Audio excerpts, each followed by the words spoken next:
A package marked Return to Sender by Monin Lyset. My neighbor is one of those annoying wannabe YouTube personalities. Over the years, I've seen him cough out cinnamon, lay flat on the hood of his car as he slowly creeps down the driveway, and douse himself in lukewarm water, all the while screaming, "Epic win! Epic fail!" or "fuck." For all I know, it can be tiring watching him go about his shenanigans in a pursuit of viral fame. So when he knocked on my door the other day and told him that he was going away for a few weeks and asked me to get his mail, honestly, it was a relief. I can't explain the peace of mind I had knowing that I didn't have to brace myself for any of his stupidity for a while. I was always afraid that his stunts would end up winding into my life. Things were pretty normal for the first couple of days. He received some few bills, bit of spam, and what I can only assume was a birthday card. Then, one evening, I got home to find a cardboard box waiting for him on the front porch. In big red letters, it was written, "Return to Sender." I'm no small fry, but I admit I had trouble lifting the box on my own. It was really freaking heavy. Lugging it across the road to my house was even harder, and I quickly realized there was no way I was going to drag it up the stairs and through my front door. I decided to leave his package in my garage. It wasn't like I kept the car in there anyways. The garage door was a piece of shit, and it refused to open without a good thug and whack. It was less trouble leaving the car in the driveway than it was to fight the garage door every morning and night. In hindsight, I should have left the package down while I was struggling to open the tricky door. But you know how it is when you got a grip on something. No point in setting it down if you don't have to. It was when I kicked the door for the third time I lost my grip on the package. It fell to the ground and I heard a slight crack inside. Shit, I cursed. I hoped I didn't break anything important, but I figured I wouldn't tell my neighbor about it and let him assume the break happened en route. With my hands free, I finally managed to get the garage door unstuck, and boy did it screech in protest as it rolled up and over me. I dragged the box the rest of the way, setting it in the corner for whenever my neighbor would come back to claim it, and then I forgot all about it until a few days passed. I'm not exactly sure how long for the smell to waft in from the crack under the garage door to the house, but it came with slow progression. It was a sickly sweet odor similar to a skunk, and for the first few days I smelled it, I genuinely assumed that's exactly what it was. Roadkill that had left its mark on my house. It was only when I realized the scent was growing more intense instead of fading that I went looking for the source. That's when I opened the garage door, and that's when the odor knocked me back, holding my nose. The culprit wasn't hard to identify.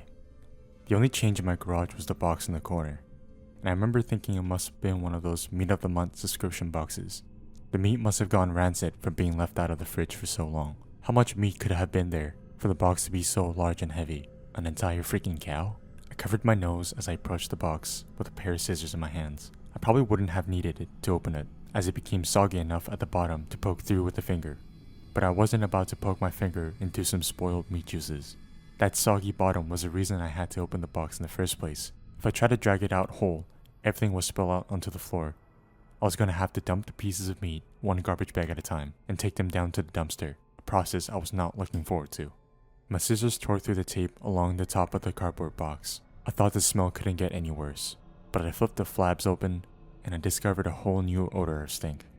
It was like opening a burning oven, but instead of a heat wave, I was met with waves of piss, sweat, shit, and putrefaction. It was so bad that I staggered back and had to force my own puke begging to guzzle out of me. I don't think I could have handled the scent mingling with the horrors coming out of the box. I'm not ashamed to admit that I ran out the door for a fresh breath of air, but in the short time I spent in the garage, the smell had become so integrated in the fabric of my clothes that it clung to me like a shadow.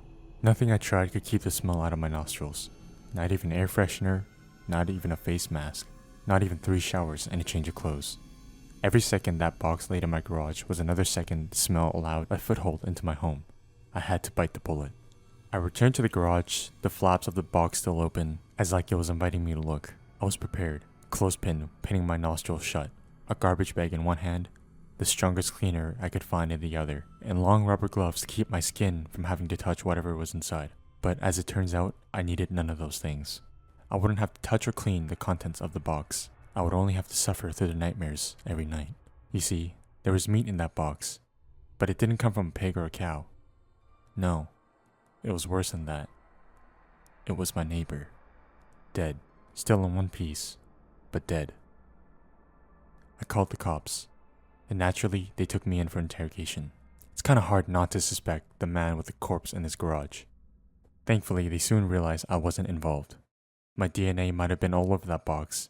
The smell might have left a mark throughout my house. But there was one piece of irrefutable evidence in my neighbor's own hands that proved my innocence. A vlogging camera. They showed me the footage only once. I'm not sure if they were allowed to, or if they felt so bad for me they figured it couldn't hurt. Either way, I saw it.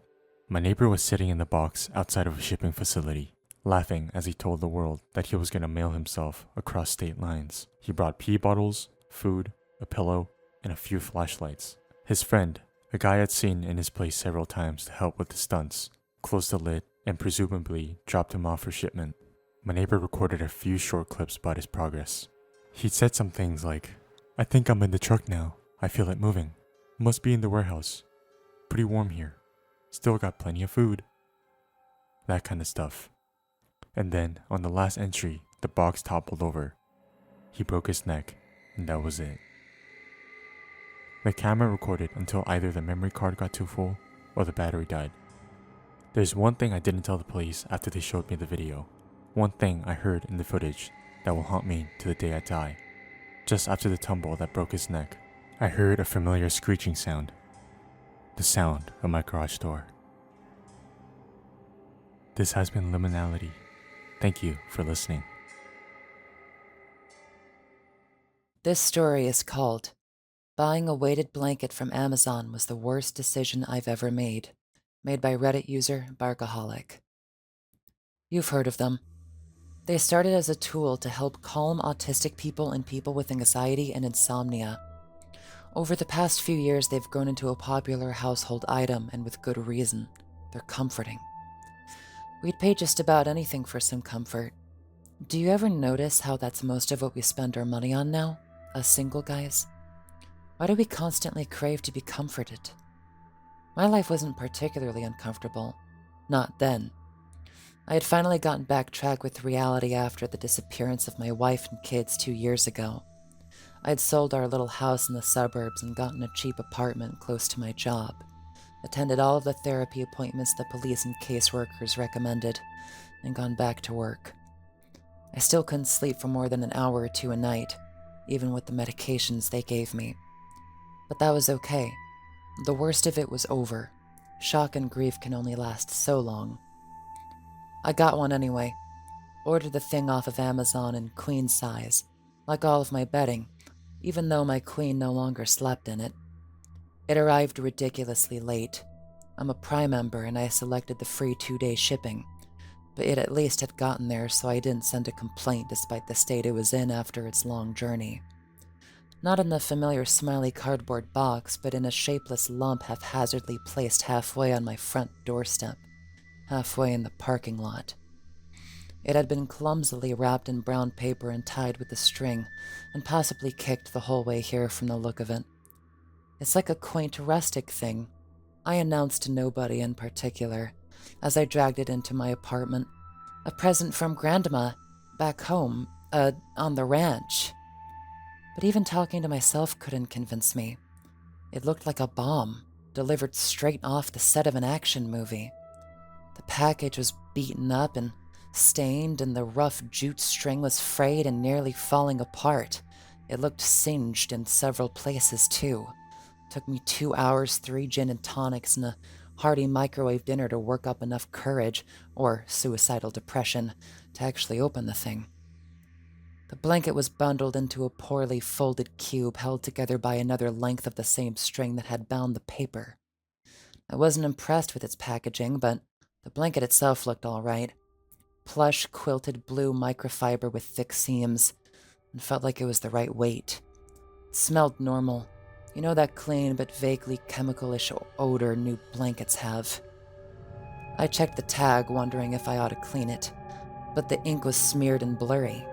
It seemed risky to throw it in the washing machine without knowing the correct settings to use, so I just threw it over my duvet and went about my business.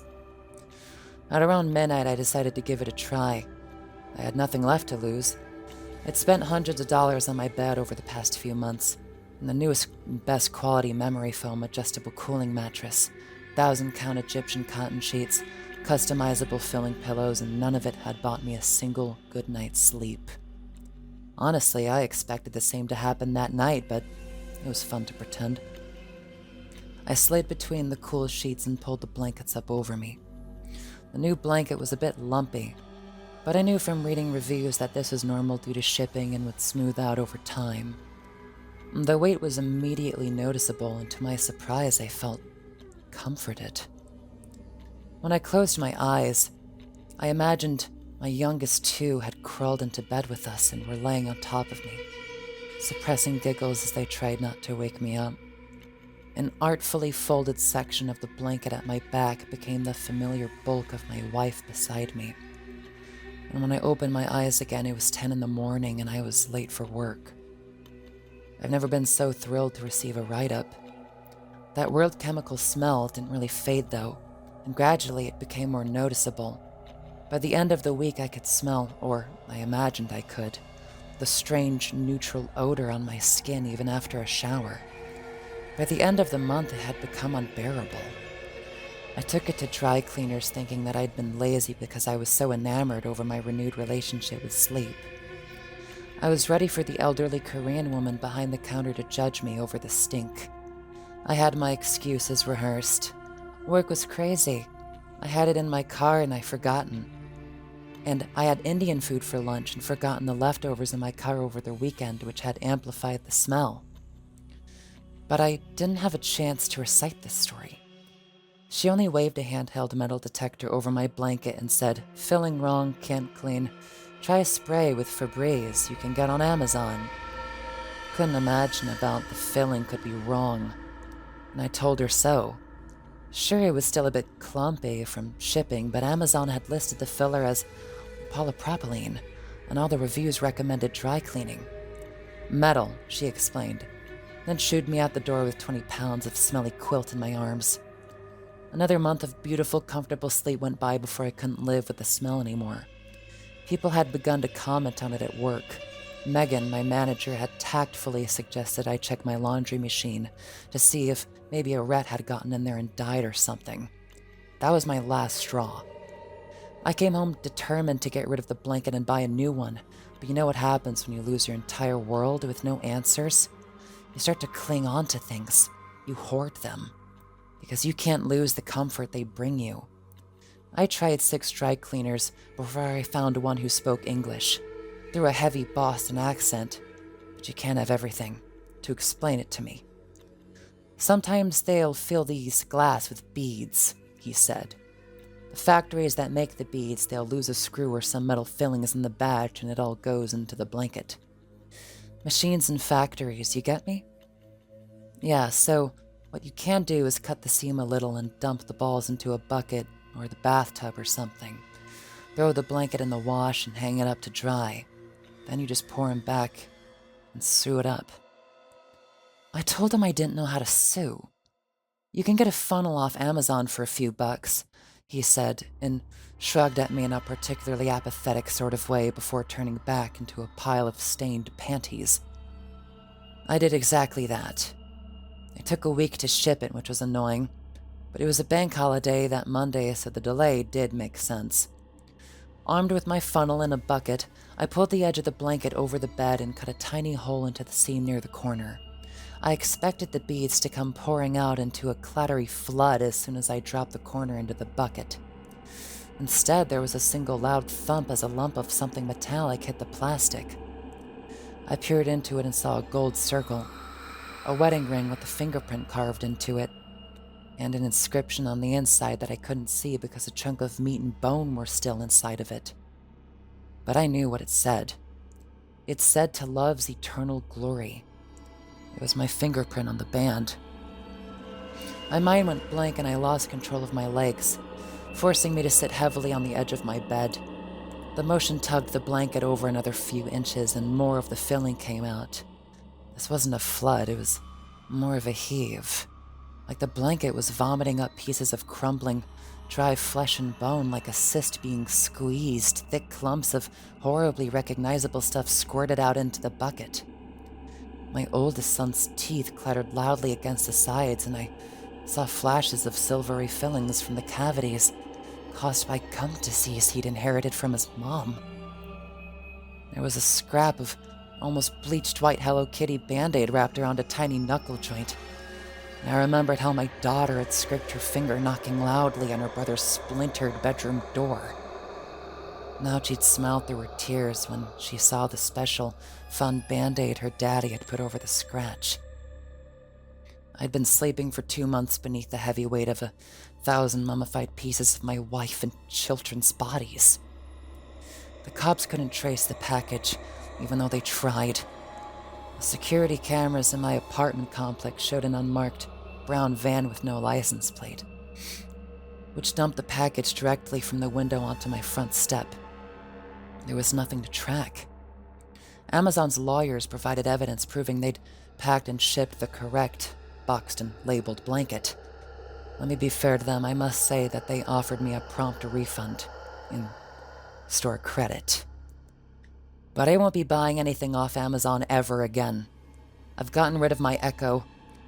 That was the first thing I threw out along with my new bedding, and I canceled my Prime membership.